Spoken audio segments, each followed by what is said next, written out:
Un petit peu de retard, je vais abréger ma question.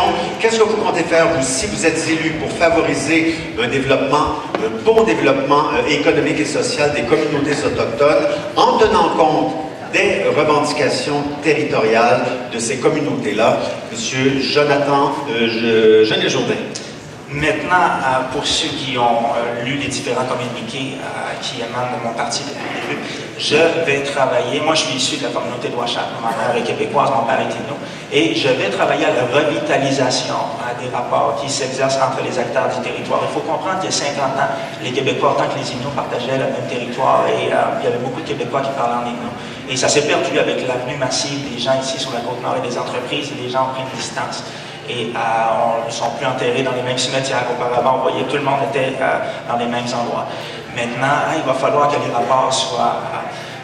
qu'il y ait une revitalisation des rapports qui s'exercent sur le territoire. Parce que, bon, on a une hausse démographique dans les communautés, il faut en être conscient, une hausse quand même remarquée.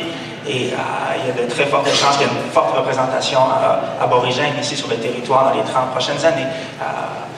Donc, c'est un peu à cet effet que je vais assurer le lien et le partage de l'information entre les deux communautés. Les Inuits sont consultés sur une base régulière sur les projets environnementaux. Il va falloir que cette information-là transige et que les gens en général, les Québécois en général, soient consultés sur les mêmes sujets. Donc, ça peut déjà se faire au quotidien, puisqu'ils reçoivent des demandes à raison d'une dizaine par semaine pour des projets donc, sur le territoire.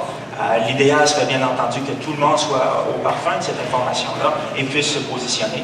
Et je sais que les communautés, il y a une ouverture. Les communautés Inuits sont ouvertes au dialogue en ce moment. Ils sont prêts à partager. Il y a quand même 7 millions de Québécois. Il ne faut pas faire abstraction de cette réalité-là.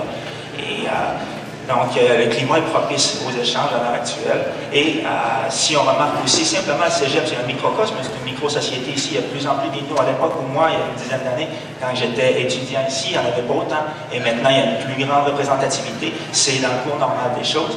Et c'est à prioriser, c'est à mettre en valeur. Donc, un échange, une revitalisation culturelle, un nouveau contrat social pour Manitoba.